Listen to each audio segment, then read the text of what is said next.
Welcome to Unlocking Your Truth, another podcast by Dr. Leslie Phillips.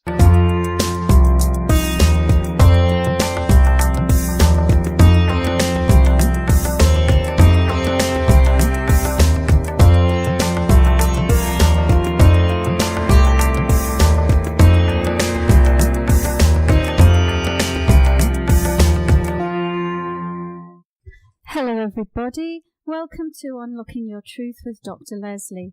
My name is Dr. Leslie Phillips and I'm your host. I'll be your host for the next hour.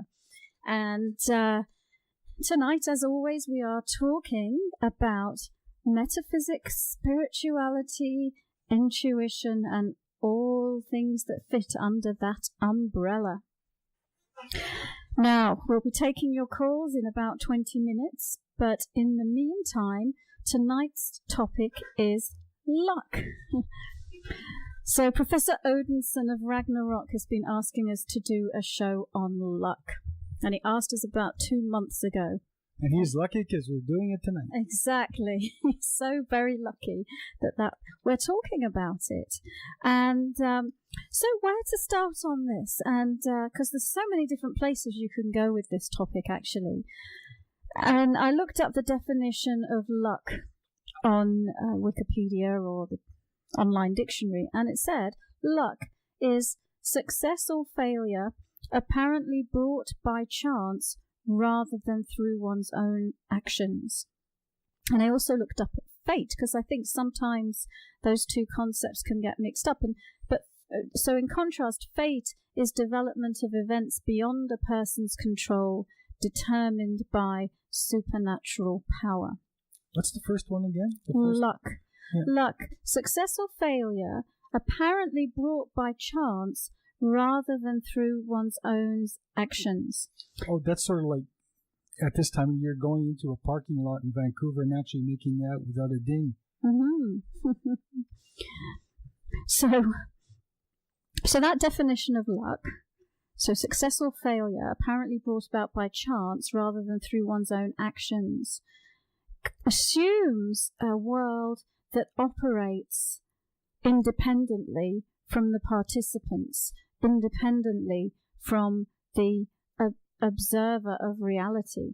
And we are always talking on this show, aren't we, about you create your reality. And that happens whether you're consciously engaged with your reality or not. You create your reality and it happens consciously or unconsciously. Like most people. Yeah, like most people do it unconsciously. But you create your reality through your thoughts and your beliefs and basically whatever frequencies you are carrying in your energy field. And so some people are lucky because they are carrying high frequency energies and they are knowing what they want. They are believing they can have it. They are expecting they will receive it. They are resonating with all the frequencies of that which they desire, and then they are allowing themselves to have it. Now, that's the recipe for manifestation, folks. But I think sometimes, so is someone who is lucky just a good manifester? Is someone who is lucky a better manifester than someone who is unlucky? Is someone who is lucky more likely to be a conscious manifester than an unconscious manifester? So anyway, apart from that little my 10 cents worth in the introduction, I also found online a study which had been done by a psychologist at the University of Hertfordshire. And he surveyed a number of people, and through a series of questionnaires and interviews, he determined who considered themselves to be lucky. So then he had a group who were his lucky group and his unlucky group, and then he performed an experiment on them. And he gave both the lucky people and the unlucky people a newspaper, and he asked them to look through the newspaper and tell him how many photographs were inside. And he found that on average, the unlucky people took 2 minutes to count all the photographs, whereas the lucky ones determined the number of photographs in a few seconds. Can you imagine how that's possible? So, and the reason was that the lucky people found a message on the second page of the newspaper that said, "Stop counting. There are 43 photographs in this newspaper." Seriously. Seriously. But the unlucky people were so focused on counting the photographs, they missed the message. It's quite interesting. Whereas the other ones that just took their time. I think I'll read the newspaper here a little before I start counting. Yeah, so I mean, the conclusion was unlucky people miss chance opportunities because they're too focused on looking for something else. So an unlucky person goes to a party intent on finding their perfect partner, and they miss opportunities to make good friends. You know, they look through the newspaper determined to find job advertisements of a certain nature, and as a result miss other types of jobs. Lucky people are more relaxed, more open, and more likely to see what's out there rather than just what they're looking for. So they're more open. I think that's so cool, that experiment. Well, yeah, it is, but I don't think it has much of a control on it anywhere. Which group do you think you would have been in? I don't know. I'd probably, it depends on how big the type was. I know I'm pretty focused on what I do, but I still consider myself quote unquote lucky. Mm. But no, I don't. I'm pretty observant. So another definition of luck, Carl Jung, the famous psychotherapist's definition of luck, was synchronicity. You know, things being sort of in a kind of alignment with the universe where things flow. There's a natural flow and synchronous events and everything falling into place around you. And so I've got a little story that illustrates synchronicity, and it's about Steve Jobs, you know, the founder of Apple Computing.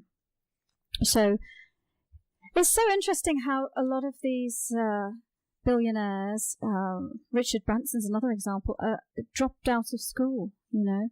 So Steve Jobs dropped out of college after 6 months. And then he just hung around the campus, slept on the floor of his friend's room. He walked 7 miles across town on a Sunday in order to get fed at the Hare Krishna temple. And that was his life for a few years.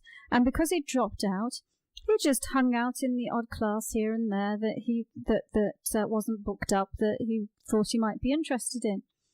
And so this is quoting him directly. It comes from a presentation he did at, I can't remember, some university somewhere. So he said, at the Reed College at the time offered the best calligraphy instruction in the country. So throughout the campus, every poster, every label, every drawer was beautifully hand calligraphed. And because I dropped out and I didn't have to take the normal classes, I decided to take a calligraphy class and learn how to do this. I learned about serif and sans serif typefaces and about varying the amount of space between different letter combinations and about what makes typography great. What makes great typography great. If I had never dropped out of college and never taken that calligraphy course, the Mac would never have had multiple typefaces or proportionally spaced typefaces. And since Windows just copied the Mac, it's likely that no personal computer would have them. And so he said, looking back, it was impossible to connect the dots looking forward when I was in college of how synchronous and useful that course in calligraphy would have been. But it's very clear looking back years later that, there was an aspect of destiny and life unfolding and what was meant for him down the line in him taking that class. There was synchronicity in it. I found that story quite interesting, really. You know, and those kind of examples happen to many of us, I think, in our lives. Sometimes things don't make sense, but you can look back and say, And at the time, maybe you don't feel lucky. Maybe you don't feel lucky for being a college dropout, or maybe you don't feel lucky for something that's happened to you. But then later on, you can look back and say, actually, that was very lucky because in retrospect, it really put me in good stead for, whatever good thing came out of it. So what are some ingredients for being lucky? And I would say, you know what? I've got some more here, like I usually do, but my top one is follow your intuition. If you're truly able to tune into your intuition and act on it, then you will appear lucky, because your intuition always gives you good guidance. Well, I say you will appear lucky. It always gives you good growth experiences. Maybe you wouldn't always look. Another learning experience. Maybe, and and learn how to consciously manifest. But apart from that, what are the characteristics of a lucky person? What ways do lucky people behave that unlucky people don't behave? And so, number one, put yourself out there. So, imagine you're a lonely single guy who can't meet a girlfriend. You go to work and it's full of guys. You do a sport, it's full of guys.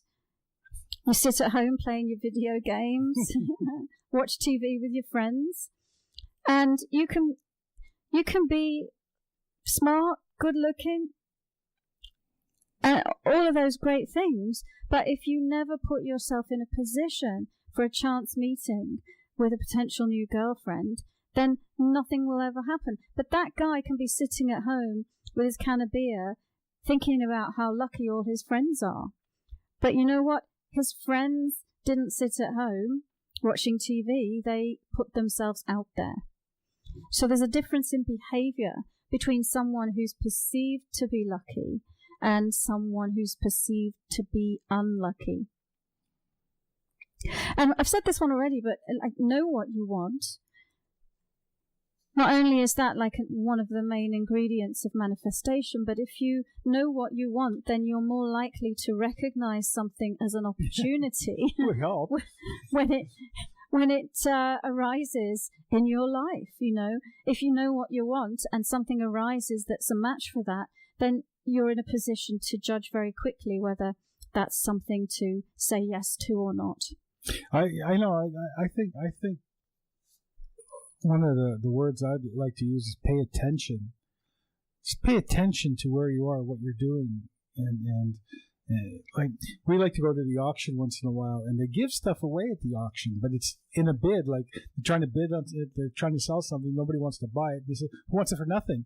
And the first person to put up their hand gets it. And a lot of people miss these opportunities because they're not paying attention. Yeah. I got a $500 coffee machine for $15. Yeah, but you were paying attention to the bid. Yeah, I suppose. I didn't get it for free, did I? No, you didn't get it for free. Yeah. All right. So, and here's some other ones. Not only you know what you want, but tell everyone else around you. It's that, the little kid who's collecting his football cards, and he's got 2 to complete his collection. Well, if he tells all his friends what he's looking for, and everyone he meets what he's looking for, and everyone else is out there trading their cards, eventually someone's going to spot the ones that he wants and tell him about it. So spread the word what you want. Basically, advertising creates a lot of luck in business as well. Yeah. You know what? It's funny, but I kind of think that's true, I mean, an advertising person would say how much business you want is directly proportional to how many people that you tell. So, yeah, there's a grain of truth in that. Some people say, well, that isn't luck. Well, what we're trying to say is that luck isn't luck in essence. It's luck is, there's a certain amount of effort you have to put into the luck as well. Well, I don't know whether I would say you have to put effort into it. But well, you just told us everybody they have to get out and put yourself out there. Well, that's one ingredient. It's effort, though. Don't you think that's effort? Like if you want to win at the casino, if you want to win money at the casino, you got to get up and go to the casino. Yeah. So it takes effort. Takes action. Yeah. Huh. I was going to say something to you, and it's gone out my mind. Oh, what a shame. Yeah, I think what I was going to say was that we're kind of saying that luck isn't luck after all. This concept of luck, that everything happens by chance rather than through your own actions, isn't true. Everything happens because of your own beliefs, thoughts, and actions. Everything in your reality is being created by you. You know, the old saying is you got to be in the right place at the right time, and the new version of that's got to be the right person in the right place at the right time, which makes a lot more sense. Because a lot of people can walk by a lot of stuff. Yeah. So, and part of that is be an optimist, you know. Be an optimist. Expect that good things are going to happen to you. Feel lucky. Feel like good things are going to happen to you. And let's see, what else? You'll be an eye doctor? Do you have luck? An Huh? optimist? Oh, no, that's an optometrist. I didn't even get that one.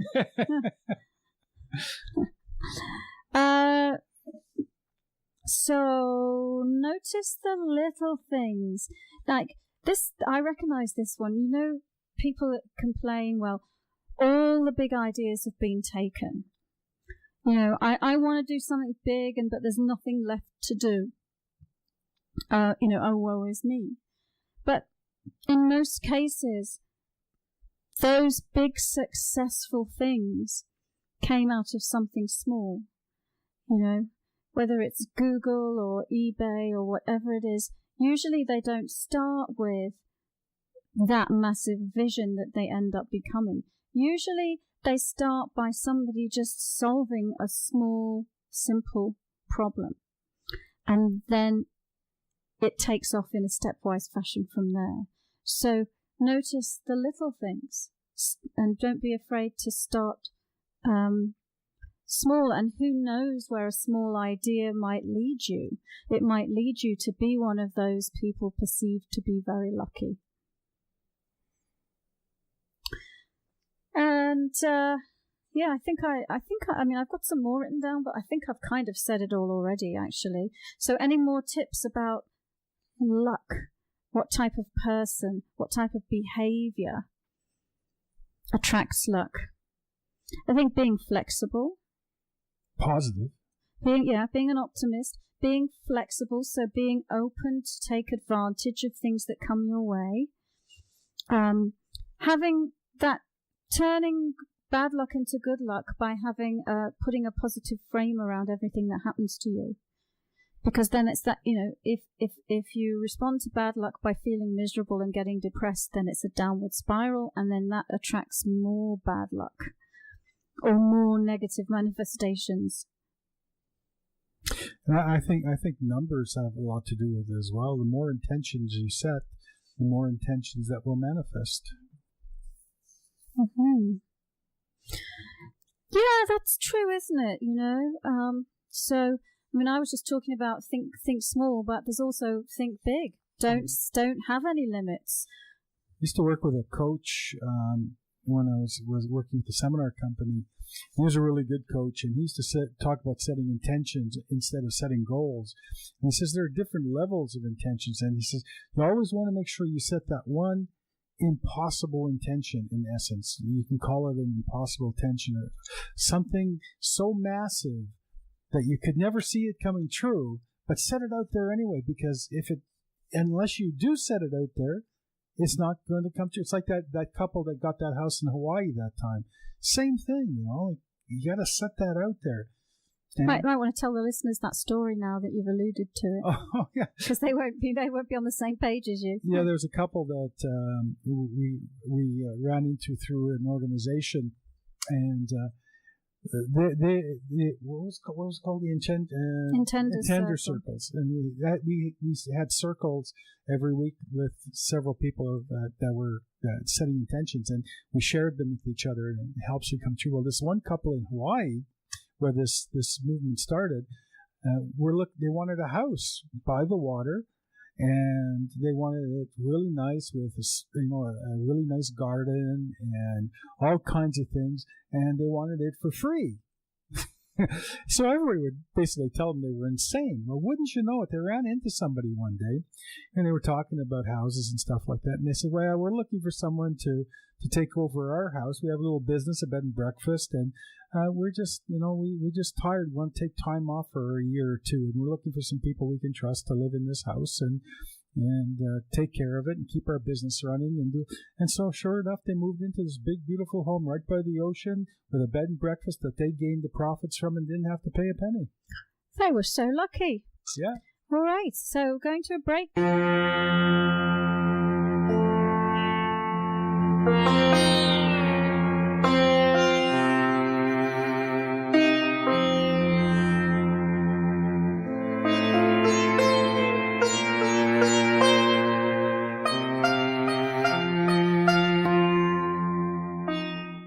Hello everyone, welcome back to Unlocking Your Truth with Dr. Leslie. We've been talking about luck this evening and how to be lucky. And is it all left to chance, or can you control your luck by consciously manifesting your reality? In the meantime, in the absence of a call, we did get some questions this week, didn't we? Yeah. And this is if there's any luck for Hershey, you'll have an answer for her.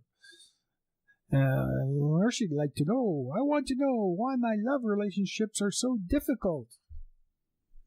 Why her love relationships are so difficult. Okie dokie. And I'm just going to go into a very light trance and take a look at Hershey's energy around love.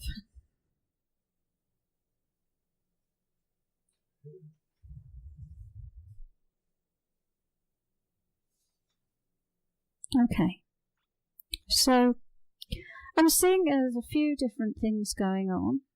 One is expectations.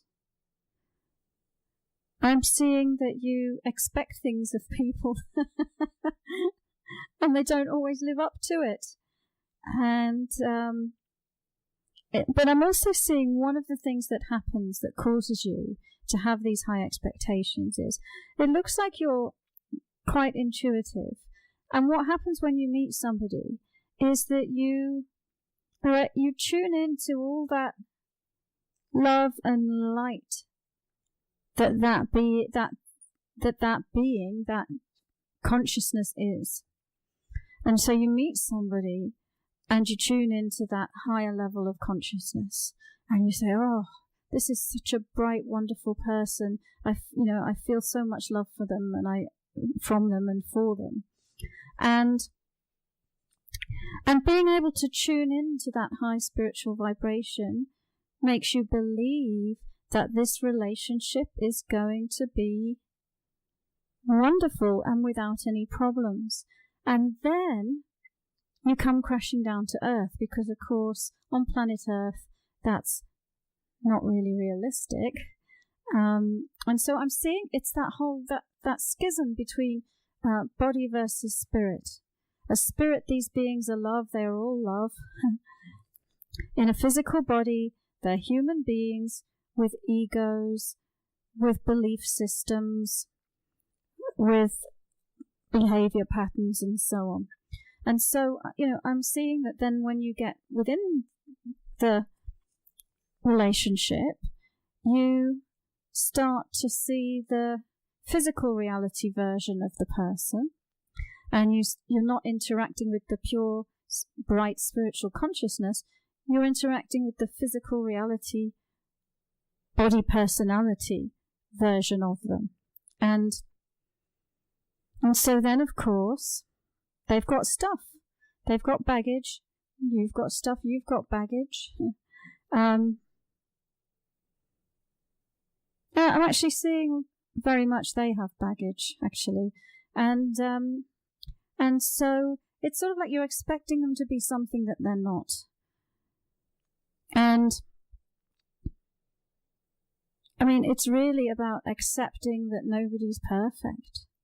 accepting that relationships come with their ups and downs, and then, is the balance in this relationship more positive than negative? Where's my line in the sand? And so I guess if you're looking for a solution to why do I have such difficult relationships, I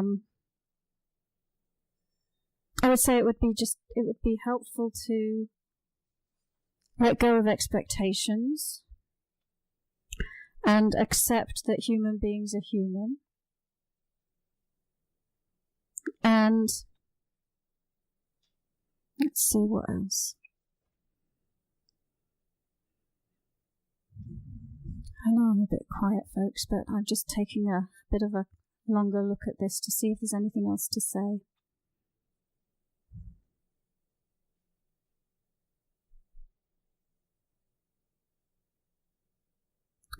Well, that's the main thing. Okay, so Corey, I think we're going to go on to the next question. It's a question from Josie. Josie'd like to know, my concern has to do with the sale of my home. Will it sell at the right asking price in the next 3 months? Future time question. Okay, so I'm just wondering if it's in the Vancouver market or not. So I'll take a look at Josie selling her home and her desire to sell her home.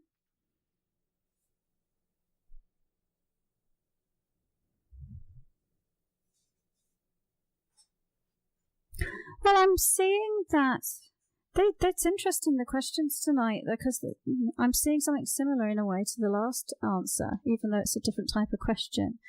I'm seeing that in your, let's call it your spiritual escrow, I'm seeing that everything you want is already created. So your house selling at the asking price is already created. It's there. It's a possibility, right? And it becomes a probability and something extremely likely when you set up the conditions within your vibratory field to attract that creation. And I'm seeing that you've created it, and then you're worrying about it.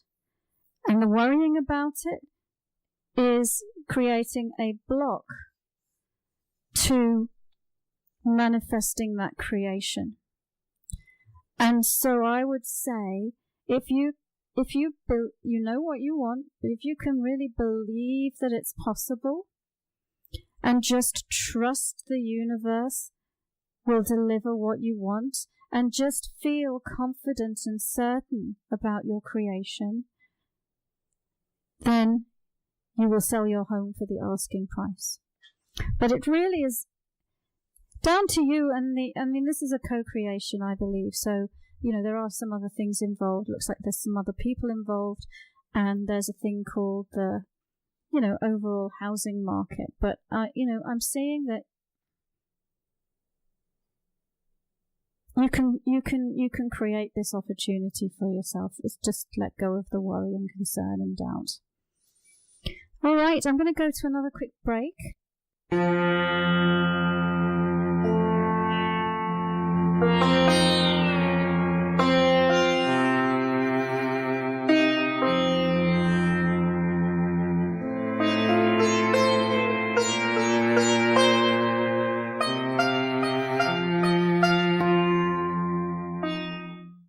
Hello everyone, welcome back to Unlocking Your Truth with Dr. Leslie. This is Unlocking Your Truth, and it's a show about metaphysics and spirituality. And the email address is info@drlesliephillips.com. And what's the next question? Well, I'm not sure if it has a question on luck, which is what we're talking about today on the radio show. It's from Celia. And Celia, hi, Dr. Leslie. What is weighing on my heart is living and money situation. I do not like where I am living, and money is a little tight right now, so I am unable to move. My question is, do you see a move to a happy home anytime soon? and me resolving money issues. Thank you. And I look forward to hearing from you, Celia. Yeah, so everybody's not realizing they create their reality, are they? Everyone's believing in luck and fate who's sending in questions this week. So I hope you're all tuned into the first part. So I'm going to take a look at Celia and her money and home issues. So let's give me a moment.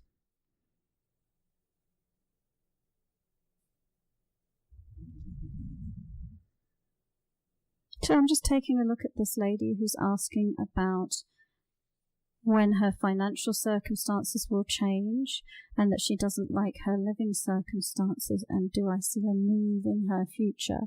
And of course, I have a couple of ethical guidelines when I read, and one of them is I don't predict the future for people because I believe so firmly that you create your reality. And if I predict the future, I am either taking away your power to create your reality because I'm causing you to focus on what I say. And the other thing, I don't tell people what they should do. I give information to assist them in their own healing process or decision making that they are doing in their own life. And so I believe in self-responsibility as well, because you create your own reality. So taking a look at Celia's question, I'm going to look in present time reality. I always like to look in present time reality because you create your future circumstances out of your present time reality. So whatever energy frequencies that you are holding in your energy field now is attracting a particular set of future circumstances to you, or it's setting you on a particular trajectory towards a certain set of circumstances, and you can change it at any time by changing yourself. So looking at Celia and looking at the issues around money. So not knowing anything about your life circumstances, one of the things that I'm seeing is someone else's influence. And I believe that it is probably your father, unless if you're living with a guy right now, it might be him, but I'm sensing that it's your father, and it just has to do with programming of your beliefs around money. And so what I would suggest is just take a look at, what do I believe about money? What am I believing about money? Am I believing that I have to work very hard to get any money at all? Am I believing that I'm only worthy of a certain amount of money? Am I believing that I fit within a particular demographic of people that only can make a certain amount of money? Just examine your beliefs around money and realize that they are only beliefs. Beliefs are thought forms. They are little structured pockets of energy that you're holding in your energy field, and you can unstructure them, you can pop them, you can dissolve them, and you can replace them with a belief that will serve what you are desiring for yourself, such as, I create my reality, I'm the powerful creator of my reality, I can have anything I want. Right now I want money, and I really believe that I can create it. So that's on the money, and I'm going to take a look at the idea of your home and not being happy with your home circumstances and wanting to move.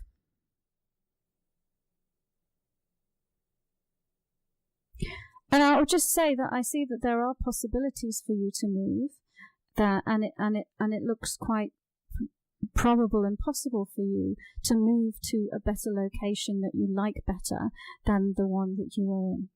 Okay, so if I'm looking at the present time energy and looking at where you live now and the possibility of a future move, it looks bright. And so, and I can see why you don't like where you're living now, because the energy doesn't look, it doesn't look very nice. I'm assuming it's either a shared accommodation or an apartment building, and that the energy of some of the other people there is quite heavy and dense, and I can see how that's unappealing. Right, so we're going to have another question now from Corey. That's it from me. Okay, this is a question from Yanni. And Yanni'd like to know, she wants to know, I often felt there's a dark energy around me since I was little. I try to be a good person, but bad things always happen. Okie dokie, let's take a look.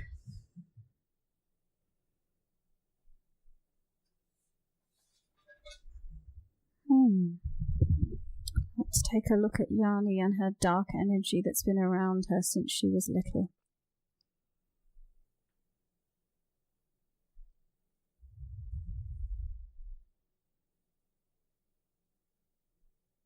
So I would validate that you have some energy that's affecting you. And the name I give to this type of energy is transmedium energy. And it's a type of energy that is invasive, sort of purposefully invasive. And so I'm seeing that you're dealing with some out-of-body beings who have a vested interest in staying attached to you. It's like having a free ride, basically. Here's you, all powerful, brilliant being, created this lovely body for yourself, and here's these Klingons that don't have the power to create a body, and so they hitch a ride. So I'm seeing that you're dealing with some foreign energy, and it looks like it has been around since you were a child. And it looks like you,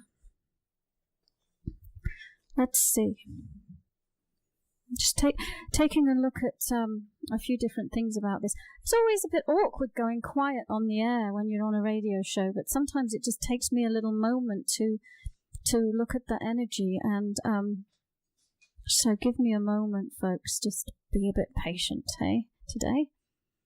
So taking a look at Yanni.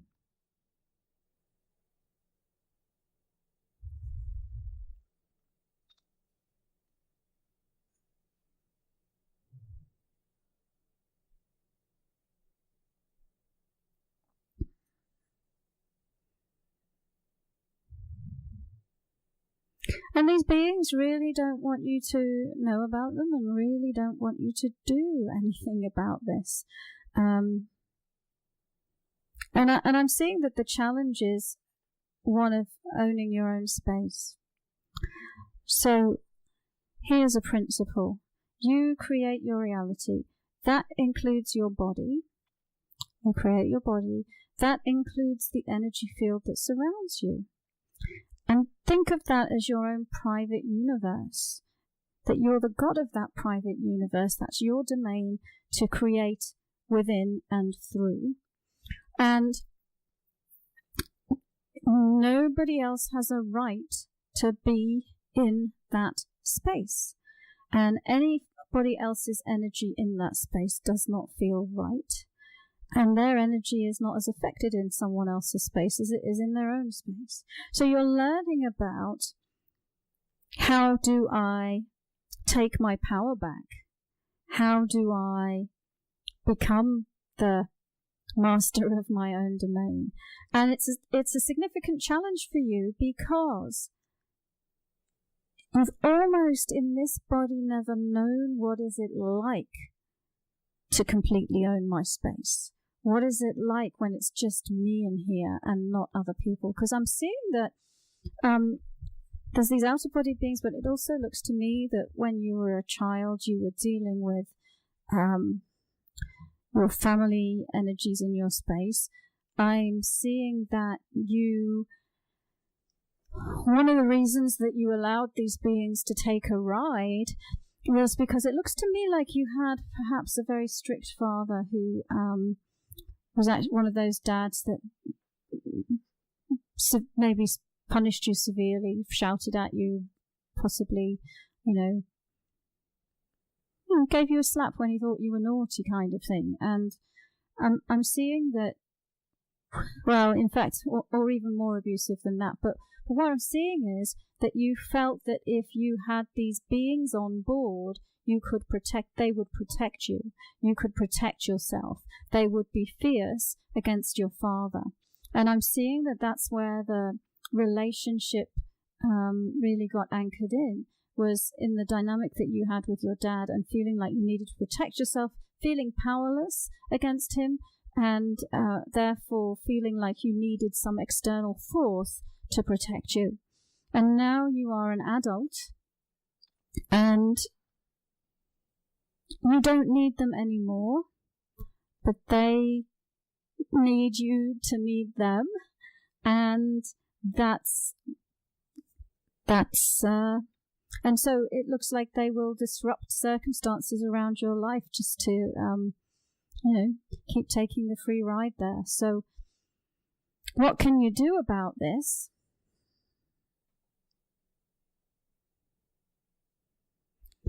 Well, there are lots of things that you can do on an energy basis to manage the energy. We talk on this show about grounding a lot. That's the number one thing that you can do.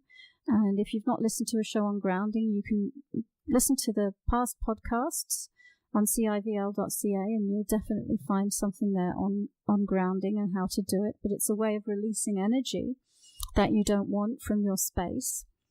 And then it's about switching your beliefs and believing in yourself, believing that you are.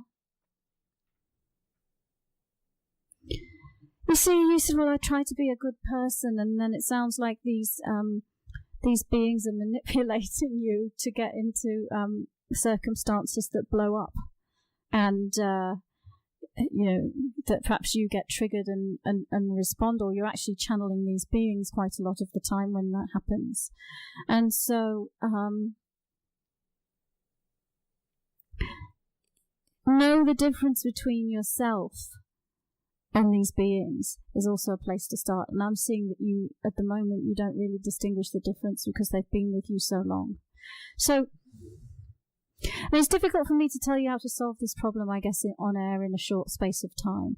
So Yanni, if you feel like you need some help with this, then you're welcome to connect with me at info@drlesliephillips.com after the show, and we can talk some more about it. But that's basically what I'm seeing. Yes, there is an energy that's following you around. It's out-of-body beings that you allowed in your space to protect you from what I believe is your dad, but somebody in your childhood who was abusive to you. So, next question. And this is a question from Lena, who knows Christmas is coming, I guess. And she wants to know, how can I get the answers about my own gift? Good one. I don't think that's what she means. Yeah, we all know that old trick of peeling the sellotape back, don't we? And having a quick peep and then sticking it back. Okay, Lena. How can you get the answers about your gift? It's a bit different than what is my gift, but I think you're asking what is my gift. So let's take a look.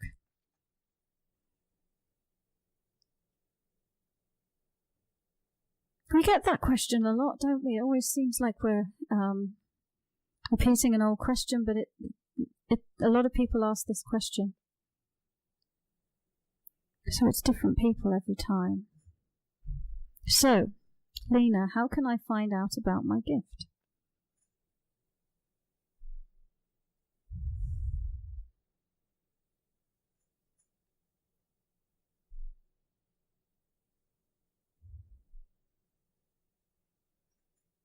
So, how can you find out about your gift? Get out of your intellect, get grounded, 2 steps that can help you discover your own gift for yourself. And then, in terms of what do I see, I actually see, the reason you're asking the question is because you're aware that you actually have access to an enormous amount of information.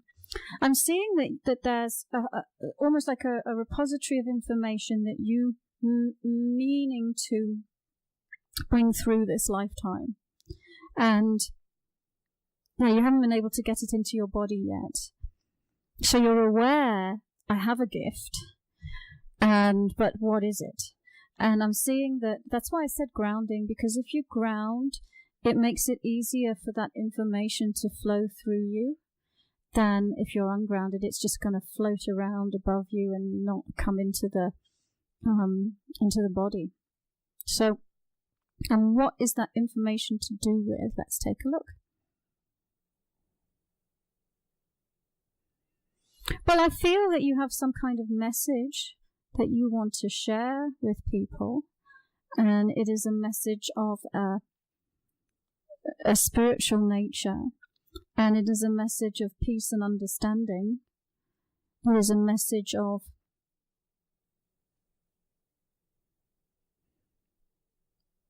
heartfelt compassion and so let's see what else we can tell you about this. So I see your gift to some degree is a gift of teaching, as a gift of somebody who has a message to teach people about. And so I'm seeing that all the communication gifts that go along with being a teacher as well are also aspects of you. So I hope that helps you, Lena. And I believe we actually have a caller, although we've only got 5 minutes left in the show, so we'll do our best to take the call. So it's coming through now, I think. Here we go. Hello, caller. Hi, Dr. Leslie. Hello. We've only got 5 minutes left, so you're going to have to be quick. I'm going to have to be quick. What's your question? It's a yes or no answer. It's a funny question. Okay. I keep having a recurring dream about a light-skinned man in a shower. I only see from the chest up, and black hair with a light complexion. And I just wanted to know, is that the person that Dr. Albright was talking about, or if it's someone different? Okay,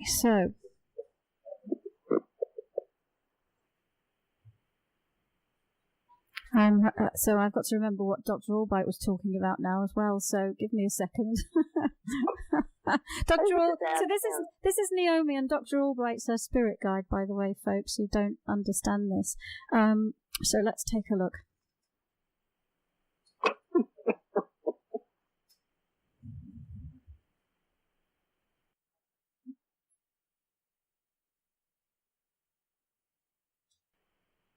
Well, I want to say yes. What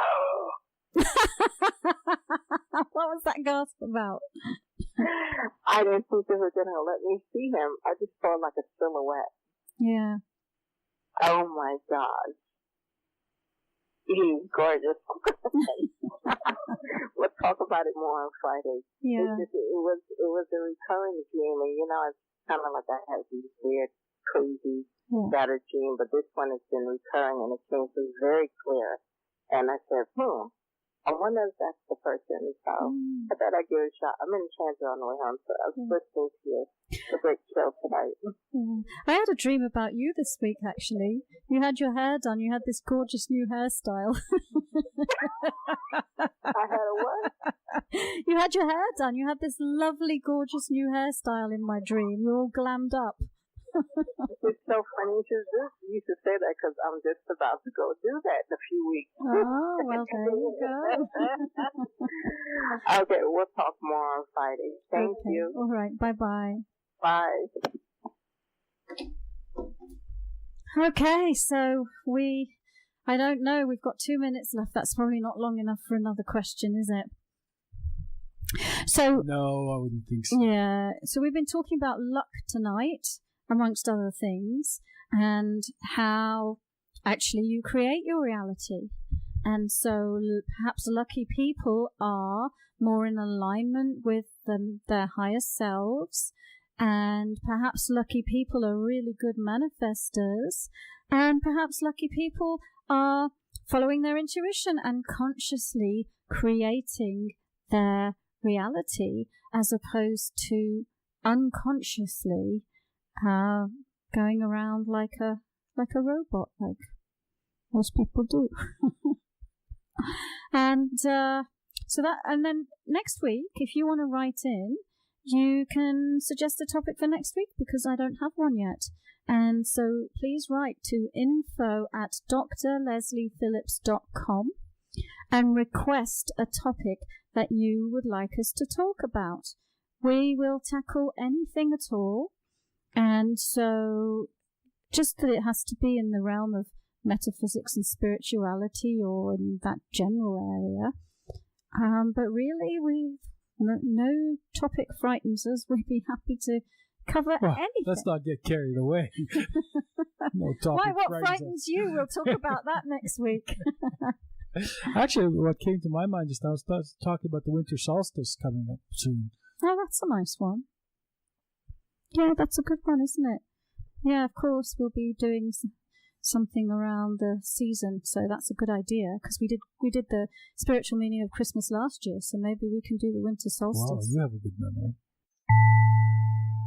Thank you for joining us. You've been listening to another Unlocking Your Truth podcast by Dr. Leslie Phillips. For more information, go to our website at drlesleyphillips.com. That's drlesliephillips.com, where you can ask questions or send her an email, and there's many free gifts on there for you as well. Come back again.